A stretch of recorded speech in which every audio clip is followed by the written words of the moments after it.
هايدك نجاوس كميل لهم عزيبي أنا تصبع الله ساعتكم تصبق تلو خابعتي متسفاي دك نجاوس فتوكمي تفيكم كأني جن حجي فيديو تتوس الله أحب دسكب لكم فليز بلخون من البات كافت كرم حجي ز صوزنا بركو جن كتفلت و የልዮም ኢለ ዝኣምን ወይ ከዓ እዚ ኖሎጂ እዚ ክህልዎም ኢለ ዝኣምን ነገራት ፅሒፈ ሕጂ ከውፅእ ፕሊስ ድሕን ንእሽተይ ኣብ ናይ ሃይማኖትኩም ወይ ኣብ ናይ ኣታችመንት ብዙሕ ኣታችመንት ኣብ ናይ ሃይማኖት ገለ ድሕና ኣለኩም ክኸብደኩም ስለ ዝኾነ ኣይትረኣይዎ ሕጂ ኮንትራት ንተኣታቶ ማለት እዩ ድሕን ሕማቅ ድስምዓኩም ኮይነ ኣይትረኣይዎ እዚ ነቶም ድደልይዎ ከም ናተይ ዓይነት ኣተሓሳስባ ዘለዎም ፍሪ ስፒሪት ዝብሉ እዩ ኣነ ቀሪበ ደለኹ ፈትወክሜ ደቂ ነጋስ ኦኬ ኣብዚ ሕጂ ናይ ኣዳምን ሄዋንን ንሕና ንፈልጦ ክንዓቢ ከድና መፅሓፍ ቅዱስና ቁርኣንና ዝነግረና ኣሎ ኣነ ግን ሕጂ ብፍልይ ዝበለ ካበይ እዩ ከመፅኡ ኢለ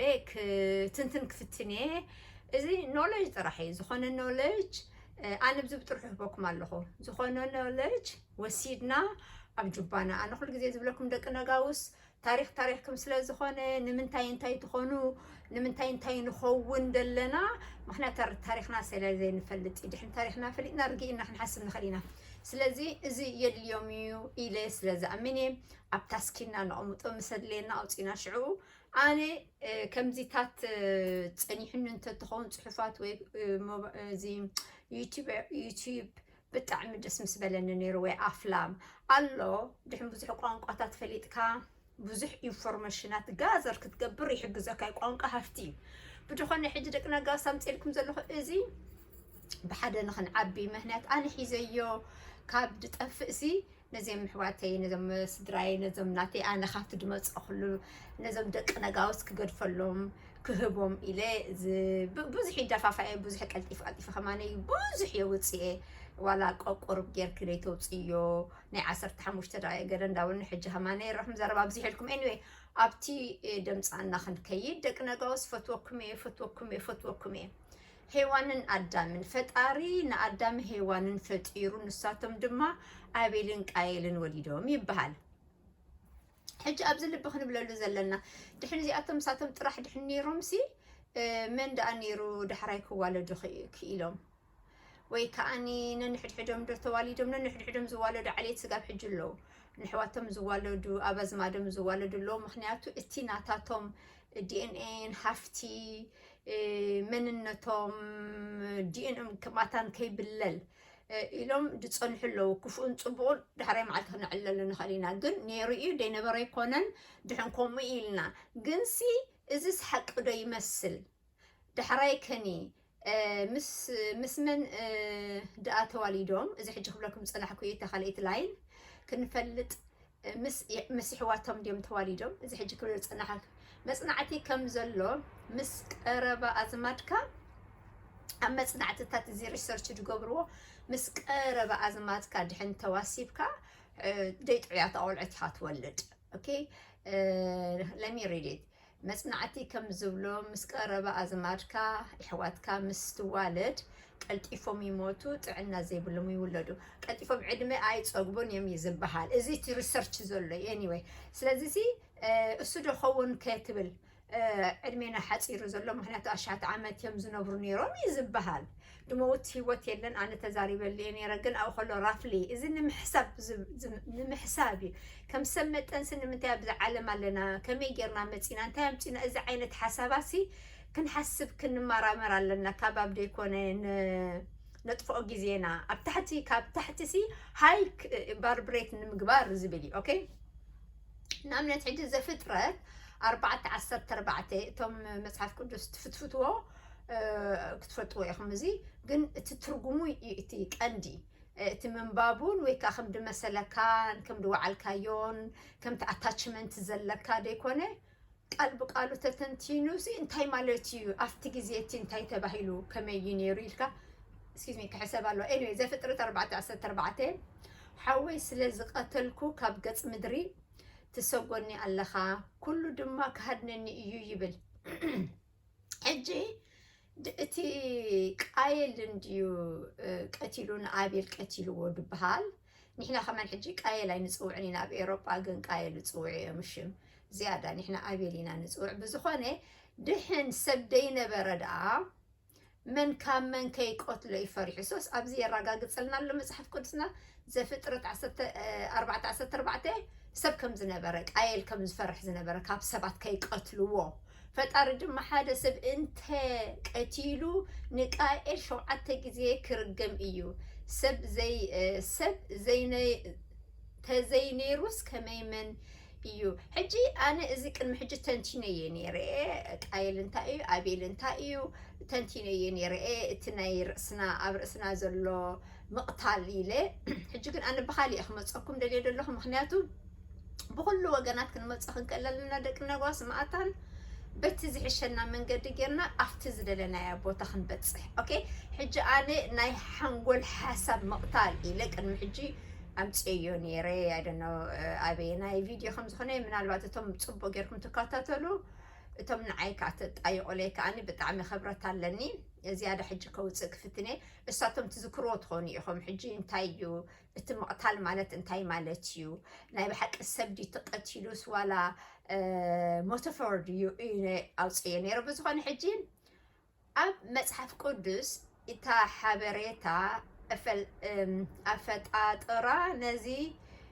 እዩ ዝመስል ከምዚ እዩ ዝመስል ኣብ መፅሓፍ ቅዱስ ፍጥረት ኣዳምን ሄዋንን ተፈጢሮም እዩ ዝብል ሕጂ ግን ኣነ ፕሊስ ረአዩ ኢኹም ናይ ኣናኖኪ ኢለ ብዛዕባ ኢልን እዚ ኢንኪን ኢለ ሰሪሕ ኣለኹ ከውፅአ ፕሊስ ሰዓቦ ማዕታን ኮኔክት ጌርኩም ንስኻትኩም ከዓኒ ገለ ነገር ከተምፁ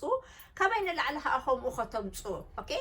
ሕጂ እንታይ ይብል ኣለኹ ኣብ መፅሓፍ ቅዱስ እቲ ሓበሬታ ኣፈጣጠራ እዚ እዩ ዝመስል ኦኬ መፅሓፍ ሄኖክ ናይ መፅሓፍ ሄኖክ ድማ ኦኬ ካብ ሰማይ መላእኽቲ ይመፁ ምስ ደቂ ኣዳም ከም ዝዋለዱ ዝነበሩ ይነግረና ሕጂ መፅሓፍ ሄኖክ መላእኽቲ መፅኦም ምስ ደቂ ኣዳም ፅቡቃት ስለ ዝነበሩ ኣተውዎን ገለ ዝብል ነገር ኣሎ ኦኬ ቅድሚ ዘፍጥረት ኦኬ መላእኽቲ ይመፁ ነይሮም እዮም ቅድሚ ዘፍጥረት ፍጥረት ቅድሚ ዛ ናይ 4:14 ኣዳም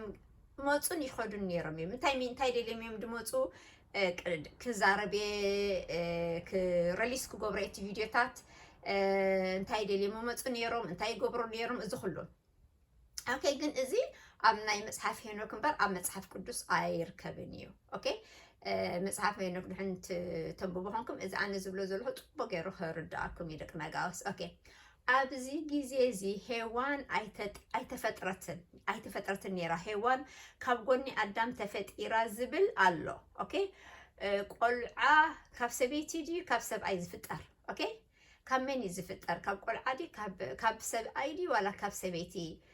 ቆልዓ ዝፍጠር ሕጂ ንኣብነት እዚ ሄዋን ካብ ኣዳም ጎኒ ሕጂ እዚ ጎንና ድሕን ርኢና ሪብስ ይብልዎ እዚ ሪብ እዚ መሰንገለ ንዲኤንኤ እዩ ዝመስል ኦኬ ነዚ ዲኤንኤ እዩ ዝመስል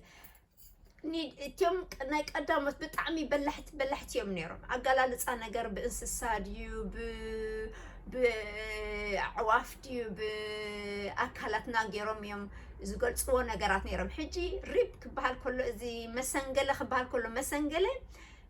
ክትሪኦ ከለካ ከም ናይ ዲኤንኤ ቅርፂ ኣለዎ ኦኬ ካብ ዲኤንኤ ናይ ኣዳም ማለት እምበር ካብ ጎኑሲ ኡፊሉ ንእሽተይ ፅንፅዋ እያ ኦኬ ግን ገለገለ ሰባት ውሲና ንወስዳ ኣብዚ ንክንመራመር ኣለና እቲ ኣብ መፅሓፍ ቅዱስ ፅሑፍ ዘሎ ሓቂ እዩ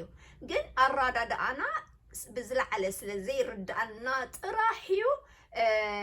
ውሲና ብዕሙትና ንወስዶ ክንመራመር ደይንኽእል ዋላ እቶም ደንብብዎ ከማነይ ክገልፁልና ዘይክእሉ ኤኒዌይ ሕጂ እዚኣ እንታይ ኢልና ኣለና እቲ መሰንገለይ ሪብ ማለት እቲ መሰንገ ካብ ጎኑ እንዲዩ ዝብል ጎኑ መሰንገለይ ናይ ዲኤንኤ ናይ ሰብኩም እዩ ዝመስል ኦኬ በዚኣ እዚኣ ክትርዳእና ኣለዋ ኣብ ታስኪንኩም ደቂ ነጋውስ ኦኬ እዚ ተድሕን ፈሊጥና ንሕና ከመይ ካበይ መፂና ንፈልጥ ዋላ ሓደ ነገር ኣየድንቐናን ድመውት ከም ደየለ ብዙሕ ነገር ናይ መን ምዃንና ፈሊጥና ሽዑ እዚ እሲልካ ቤዚክ ነገራት ናይ ታሕቲ ነገራት ኣየድንቐናን ኦኬ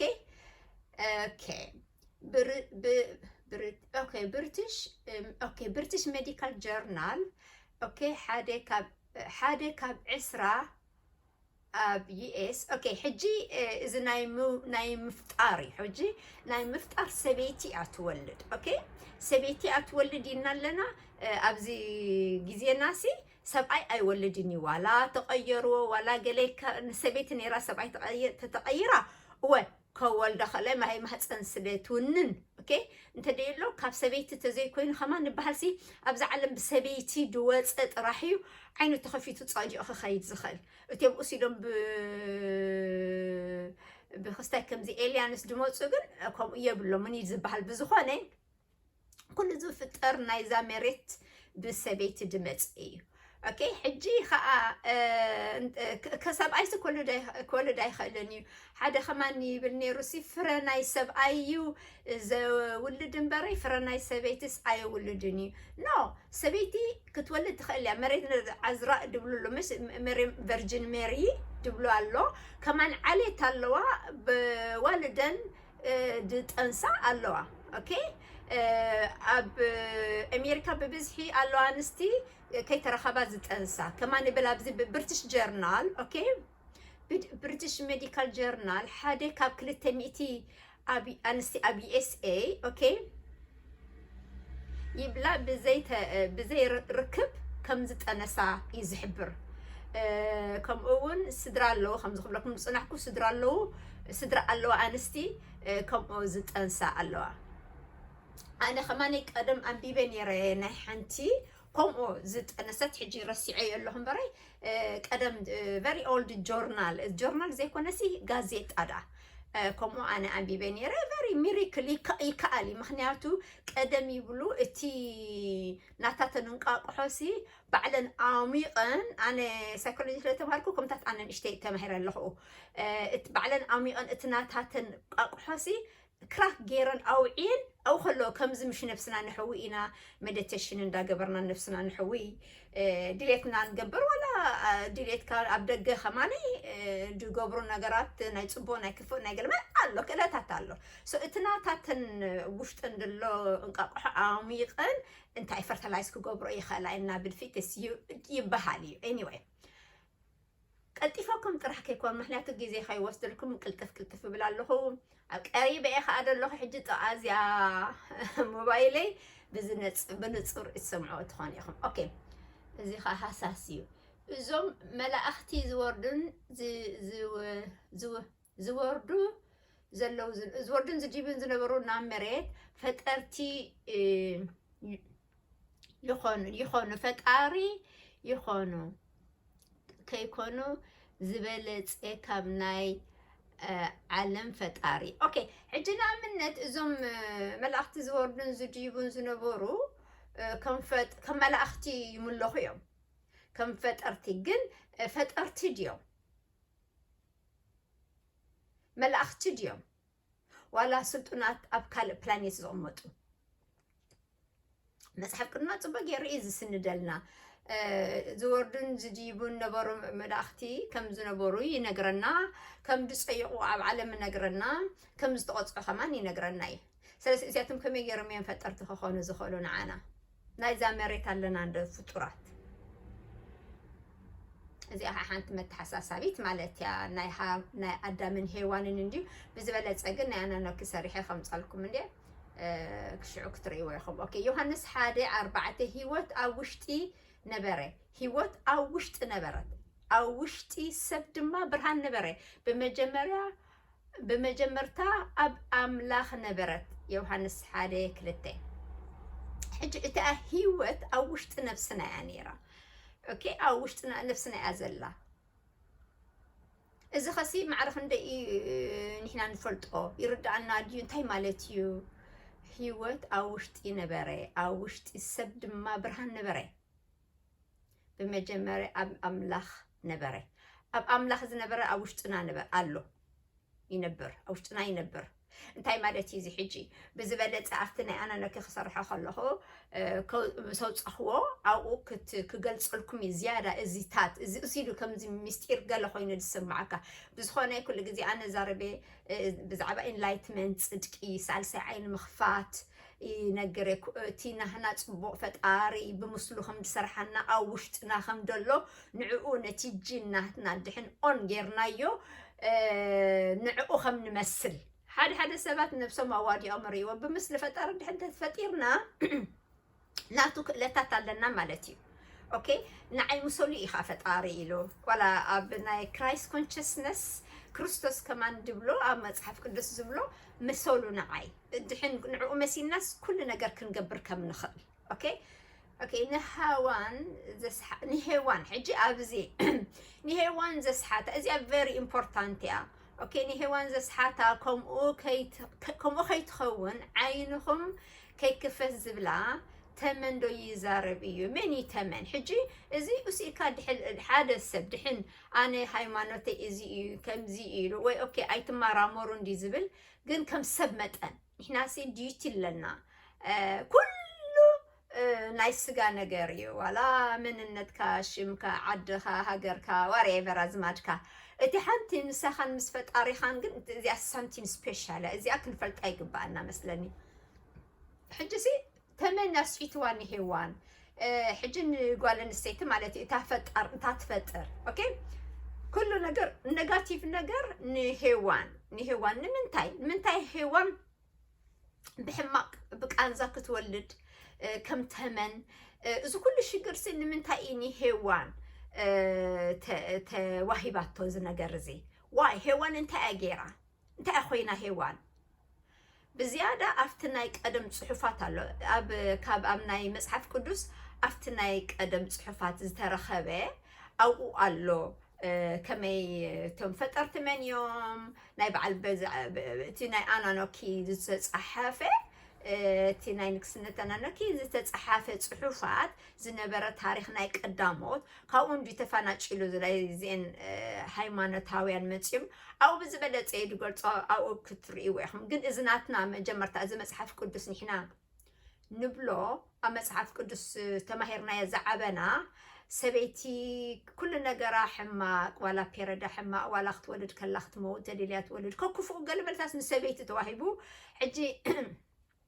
ሰበይቲ ኔጋቲቭ ነገር ኣሎ ኣብ ዓለም ሰበይቲ ክትሕቲ ሰብኣያ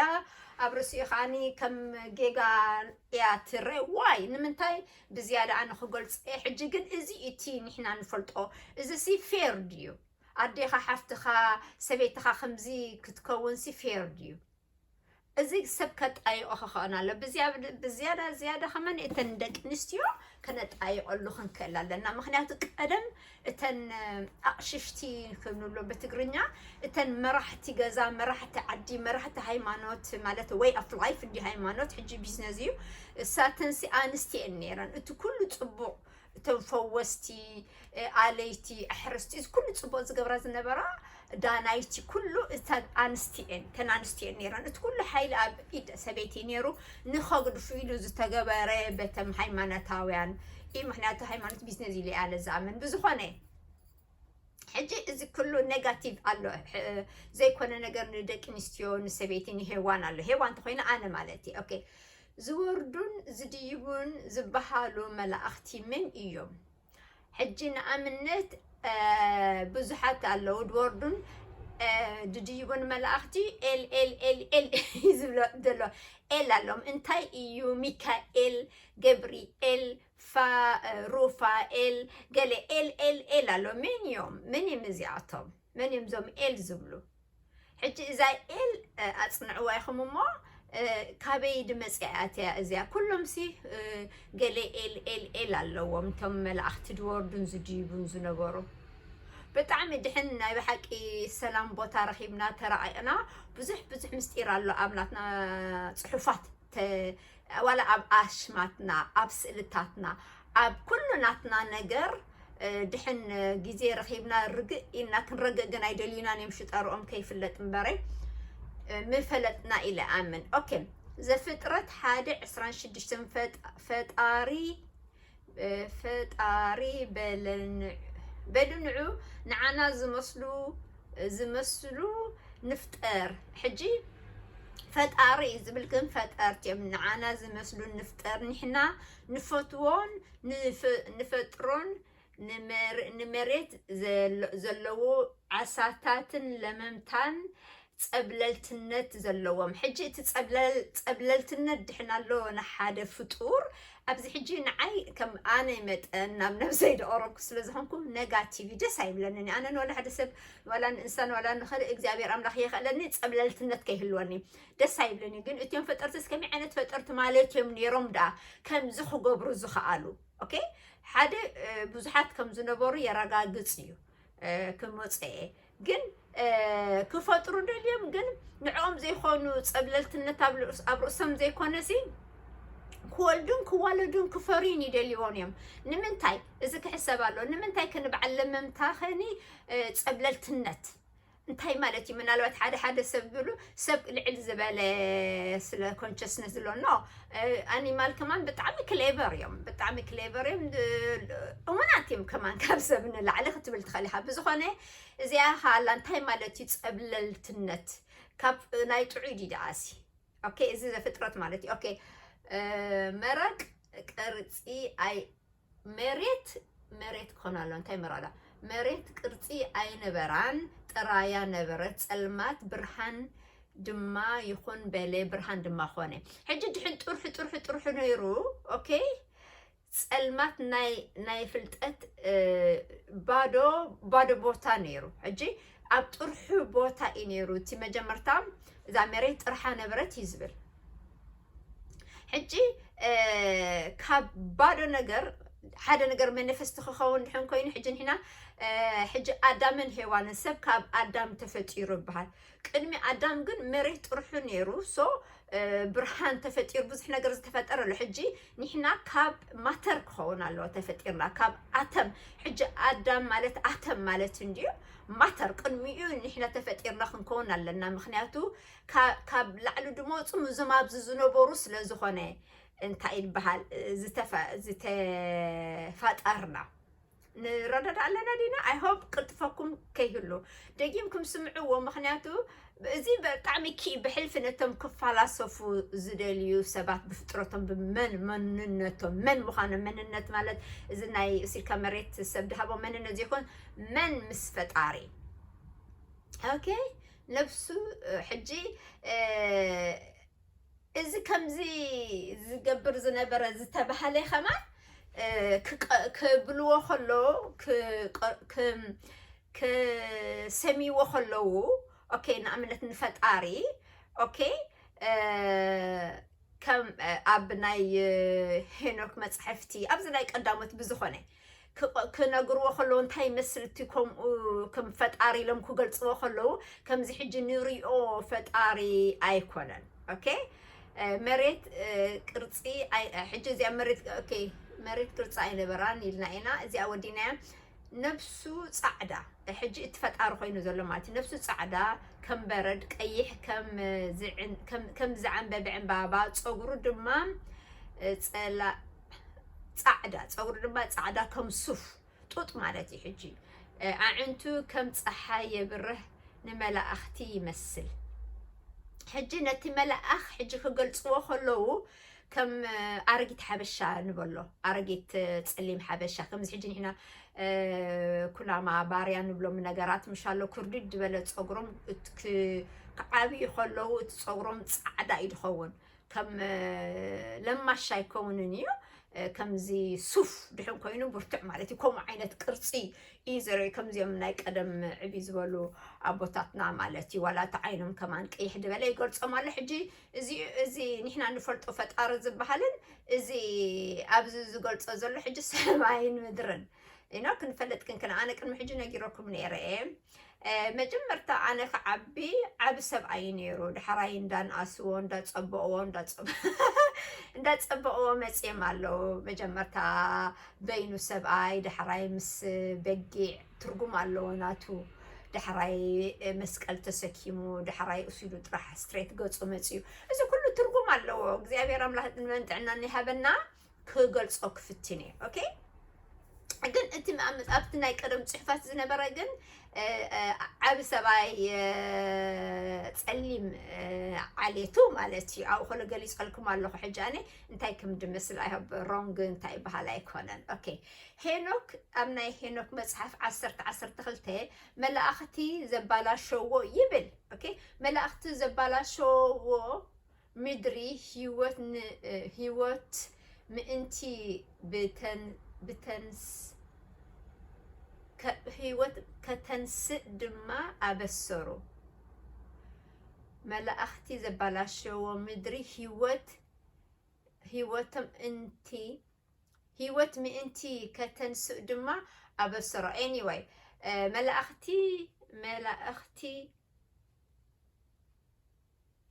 መላእኽቲ ይኽሰሱ እዮም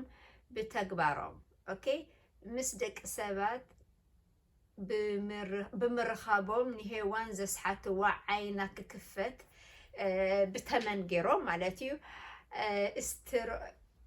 ኣስትሮሎጂ ከዋኽብቲ ስሕር ውግእ ስርዓት ምፍራስን ኦኬ ሕጂ እዞም ኤላት እዚኦም በዓል ገብርኤል ሩፋኤል ሚካኤል ሕጂ ብኹናት ሒዞም ገለመለ እዮም ድሰኣሉ نتمنى دون حرقة صنداقتلو ولا دحراي ጸሊም ሰብኣይ እንዳቀተሉ ብዙሕ ትርጉም ኣለዎ ንጸሊም ሰብኣይ ድሕን ብኩናት ጻዕዳ ድመስል ካብዞም ኤላት ድሕን ሽኽተሉሎ እንታይ ማለት እዩ እንታይ ማለት ክንፈልጥ ክንክእል ኣለና ነቲ ክገልጸልኩም ዝጸናሕኩ ፈጣሪ እዩ ድመስል ብዝኾነ መጽሓፍ ሄኖክ እንታይ ይብለና መላእኽቲ እዞም ኤላት ገብርኤል ሚካኤል ገለ ሩፋኤል እዚኣቶም እንዳመፁ ብዙሕ ነገራት ያሰርሑ ነይሮም ኦኬ ከምኡውን ሄዋን ኣስሒቶማ ወላቲ ክሪኤሽን ድፈጠሮም ሄዋንን ኣዳምን ማለት እዩ ከም ብተመን ከም ደስሓታ ዝበሎ መን ይትተመን ብዝያዳ ኣብቲ ናይ ኣነነኪ ነጊርኩም ኣለኹ ምስራኹሞ ክትርዳእኩም ብዝያዳ ኦኬ ግን እሳቶም እዮም ካንዓና ክንዘርእ ክንሃንፅ ክንዋጋ እዚ ኩሉ ቅንኢ እዚ ኩሉ ሕስድና እዚ ኩሉ ክፍኣት ግብሪ እዚ ኩሉ ፅቡቅ ኩሉ ዝመሃሩና ንሳቶም እዩ ምክንያቱ እሱ ኩሉ ክንፍተኖ ኣነ ከም ነጋቲቭ ኣይሪኦኒ ኢንፋክት እዚ ዓለም ናይ ሰይጣን እያ ዝብልዋ እዚ ኩሉ ዝሃቡና ብኡ ሓሊፍና ተሞኪርና ማእታን ኩሉ ነገር በቃ ኦፈይና ዲታች ክንከውን ሞ ነፍስና ክንፈልጥ እንዲተሰሪሑ ግን እቲ ዝሃቡና ኣይፈለጥናዮ ስለዚ ይፈለጥናዮ ምስሓቡና ንበኣስ ውግእ ሕጂ ንኣምነት ወላ ናይ ኤርትራ ውግእ ዘሎ ኣብኡ ብዙሕ ውግኣ ዘሎ ካበይ ድመፅኢን ሃረድ ዝተገበረ ካብኡ ብዝያዳ ኣብቲ ናይ ኣናኖኪ ድሕን ናይ በዓል ኢንኪን ኢንሊን ኣብኡ ድሕን ሪኢኹሞ ብዝያዳ ክበርሃልኩም እዩ ንምንታይ ኢና እንታይ ንኸውን ኣነ ኩሉ ግዜ ፋሲኔት ዝኸውን ነይረ ንምንታይ ውግእ ዋይ ንሰማቕታል ዋይ እንታይ ይበሃል ግን ምክንያት ኣለዎ ምክንያቱ ኣብቲ ናትና ጅን ክንዋለድ ኣለና ምክንያቱ ይበልዑና ስለ ዝኾኑ ሰባት ዝበልዑ ኣለዉ ክንዋለድ ኣለና ምክንያቱ ናታቶም ድሌታቶም ካባና ጥቕሚ ስለ ዘሎም ክንዋለድ ኣለና ክንዋጋ ምክንያቱ ካልኦት ኣለዉ መፅኦም ኣብ ስጋ ኣትዮም ክፍተኑ ስጋዊ ዝደልዩ ብዙሕ ነገራት ኣሎ ኦኬ ስለዚ ይደልዩና እዮም ክንዋጋ ግን ቴንክስ ሄኖክ መልኣኽ ሄኖክ ኢልና እዩ እቲ ዘባላሸዋ ክቅፅዑላ እቲ መላእኽቲ ክቅፅዑ እዮም እዩ ዝብሎ ኦኬ ብዙሓት ምዃኖም ንፈልጥ ካብ ፅሑፋት ኦኬ ብኢብራይስጥ ኢላሂ ማለት መላእኽቲ ማለት እዩ ሕጂ ኢላሆም እዮም ዝብልዎ መላእኽቲ ሓደ ኣይኮነን ሕጂ ንእምነት ገለገለ ሰባት ብሉ ንሕና ደቂ ኣዳምን ደቂ ሄዋንን ሓደ ኢና ሓደ ክንኮን ኣይንኽእልን ኢና ምክንያቱ በበይኖም ዓይነት ነይሮም እዮም ኣብዚ ቅድሚ ኣዳምን ሄዋንን ኣነ ከምዚ ዝመስለኒ ዝተጋጨው ሜክስ ገይሮም ዝተዋለዱ እዩ ብዝያዳ ክንገልጾ ኢና ብዝያዳ ክንመሃሮ ኢና ግን እቲ ካብ ብዙሓት ዓሌታት መላእኽትን ሰባትን ከም ዝኾና እቲ ጽሑፍ ይገልጸልና እዩ ምክንያቱ ሓደ ኣይኮኑን ምክንያቱ በብዓይነቶም ሕብሮም በብዓይነቶም እዮም ነይሮም በብዓይነቶም እዮም ነይሮም ድሓራይ ከዓ ኣብ ርእሲ ኢኻኒ እንደገና ስለተዋለድና እቲ ወላ በቲ ዲኤንኤን ከማኒ ብዙሕ ኩሉ ኣይኮነን ዝፈልጥዎ ጃንኪ ዲኤንኤን ዝብልዎ ኣሎ ስለ ዘይፈልጥዎ ገሊኡ ከዓኒ ብዙሕ ነገራት ኣሎ ብዝኾነ እሱ ትቀንዲ ደሎሲ ከም ሰብ ግን ብፁዓትን ሙሉኣትን ከም ምዃንና ክንፈልጥ ንዓና ከዓኒ መፈተኒ ክንፍተነሉ ስለ ዝኾነ እዚ መሬት ተዋሂብናዮ ዘለና ካብዚ ተፈቲና ከዓ ኣብቲ ዝለዓለ ከም ንኸይድሲ ክንፈልጥ ኣለና እሱ እዩ ከዓ እቲ ዝያዳ መግለፂ እዩ ካብ ሃይማኖት ከይወፃእና ፈጣሪና ክንረኽቦ ንኽእል ኢና ሕጂ ንኣምን ኣነ ከምዚ ዘረባታት ትዛረብ ከለኹ ከምዚ ካብ ሃይማኖቶም ከይውፁ ድብሎም ገለ መልታት ትመስሎም የሱስ ዝብሉ ሰባት ኣለዎ ኖ ኣብቲ ደለኻዮ ፅንሕ ድሕናኡ ኮይኑ ዝመምኣካ ግን ነብስኻ ክትፈልጥ ፈትን ከተጣይቅ ክትፍትን ኣለካ ምክንያቱ ሲ ኩሉ ወዲ 9 ወርሒ ሓደ ካብ ሓደ ኣይበልፅን እዩ እቲ ክብፃሕ ዝግባእ ክትብፃሕ ኣለካ ዮ ማነፈስቲ ክትገብር ትኽእል ብዙሕ ነገር ንኽእል ኢና እተን ኣዋልድ ኩልና ኦኬ ከምቦሞን ካብ ሃይማኖት ከይወፃና ፈጣሪና ክንረኽቦ ንኽእል ኢና መላክ ቀድሚ ኢለ እቲ ብርሃን ኣብ ውሽጥና ከም ዘሎ ፈጣሪ ነጊሩና ኣብ ውሽጥና እዩ ዘሎ ኦኬ ብምስሉ ከም ተሰራሕና ኸ ስለዚ ንዑ ኢና ክንረክብ እዚ ናይ ደገ ኣይኮነን ናይ ውሽጢ እቲ ኢምፖርታንት ኤኒዌይ ንኽእል ኢና ነጣይቕ መጀመርታ ፈጣሪ ሰብ ፈጠረ مش ሃይማኖት ናይ ትማሊ ሕጊ ካብ መዓት ዝወፅእ እዩ 44 ሕጊ መዓት ቅድሚ ሕጂ ተዛሪበሉ ነይረ ካብ መዓት ዝበሃል ናይ ቀደም ሕግታትና ካብኡ ቀንጪሎም እዮም ከማን ኣውፅኦም ቁሩብ እዩ ኣውፅኦም ኣነ ብኪንግ ጄምስ ከም ተፀሓፈ ነጊሮ ከመይ ኪንግ ጄምስ ከዓ ናይ ማጂክ መፅሓፍ ከማን ፅሒፉ እዩ ሕጂ ካብ ማጂክን ካፍተ ሓዋዊሱ እዩ ነቲ ዝመስሉ ንዑ ዝመስል እዩ ገይሩ ወላ ሓንቲ ሽግር ኣይኮነን ምክንያቱ ሲ ድሕን ግሩፕ ሰብ ኮንካ ናይ ብሓቂ ፍትሓት ኮንካ ተማያይጥካሉ ኣታችመንት ጥባቅ ከይበልካ እዚ ናተይ እዩ እዚ ሃይማኖተይ እዩ እዚ ናተይ ቋንቋይ እዚ ናተይ ገለ ከይበልካ ርሕቕ ኢልካ ድሕን ጠሚትካዮ ንነብስኻ ኢኻ መጀመርታት ድሕን ኢለ ይኣምን ኤኒዌይ እቶም ቅድሚ ሃይማኖት ዝነበሩ ሰባት ኣብ ገነት ኣብ ገሃነብ ኣትዮም ማለት ድዩ ሕጂ ንኣምን ድሕን በዚ ንሕሪ ሃይማኖት መፅዩ በቲ ሃይማኖት ተኸቲልካ ኢኻ ትፀድቕ ደኣመነ ድሓነ ገለ መልታት ዝበሃል ነገር ኣሎ እሲካ ደይርድዎ ትርጉሙ ግን እንታይ ማለት እዩ ከይበልዑ ከለዉ دامنا دحنا دحنا أمين كاسك دحنا نو دحنا أمين كاكوف عند جبركا جبرها إذا توكا بزخانة إتهت المهيمانة زنبرو سبات أب حاجات تب حاجات حجة كلتش عمت جيرو هيمانات كابل مت رباوي يعني مسريح ما حجسيك إن ما خلتش زنبرتهم بصعات علمي أجيبهم دك أمري سلام زي مريس جود فل ناساتهم سأب جهنم بتات كأت وديم نو كان محج أنا جهنم بسات أبرس لايلوكمي دحين رأسنا هوستايل كوينو نحن أبجهنا بسات لنا رأسنا دحين peaceful كوينو خاني أبجنة لنا كله أبرسي in fact كل إزنوريو illusion يزبحال anyway حجي أبزاد لنا يكن تصنح أتم كن هايمانوت زنبورو السبات أوكي أب جهنم بسات أتيم مالدي زي أنا هايمانوت بسرعة أنت زي فلت كايو يعني تخا يو اسكي عقاتي خائيو عقاتي خائيو أبتي زقبا نخيت بتصح حجة دحين هايمانتنا بسنة سرعات دي فلتنا يو كعقتنا إتي هايمانت زمهرنا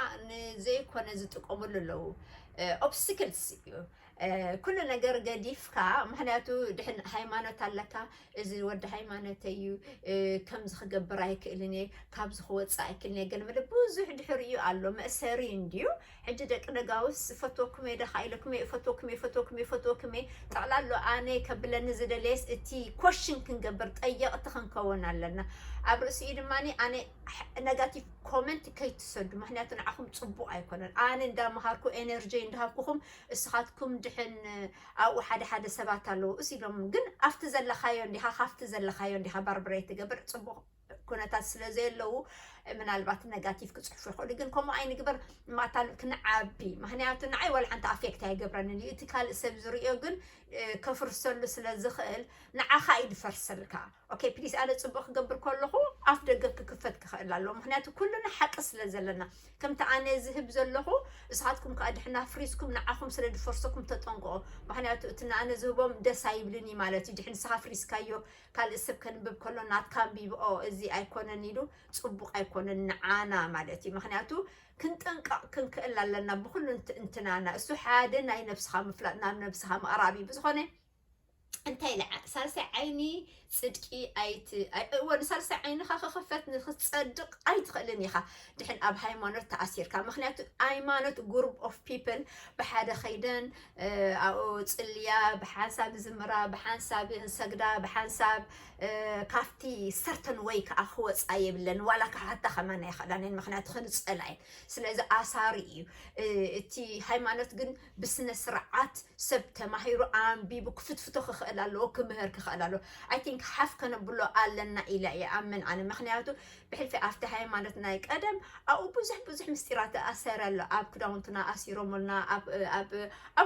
ኣብኡ ኣሎ ስለዚ ስንዕኡ